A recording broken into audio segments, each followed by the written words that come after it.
حضرت عبداللہ بن عمر رضی اللہ تعالیٰ عنہ سے مروی ہے، انہوں نے کہا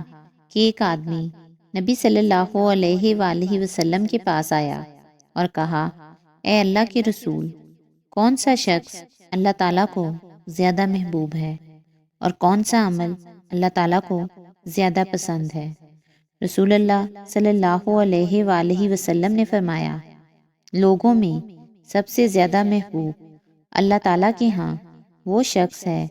جو لوگوں کو سب سے زیادہ نفع دینے والا ہے، اور اللہ تعالیٰ کو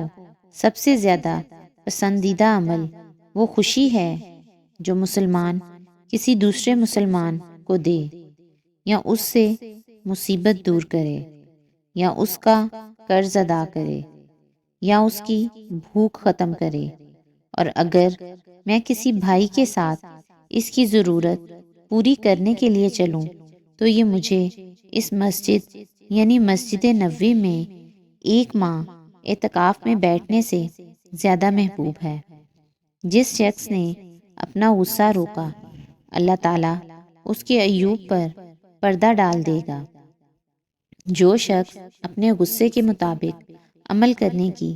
طاقت کے باوجود اپنے غصے کو پی گیا، اللہ تعالیٰ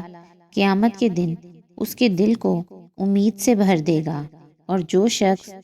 اپنے بھائی کے ساتھ اس کی ضرورت پوری ہونے تک اس کے ساتھ چلا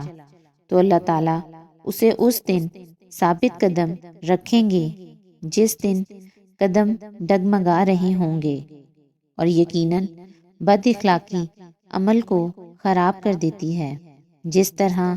سرکہ شہد کو خراب کر دیتا ہے۔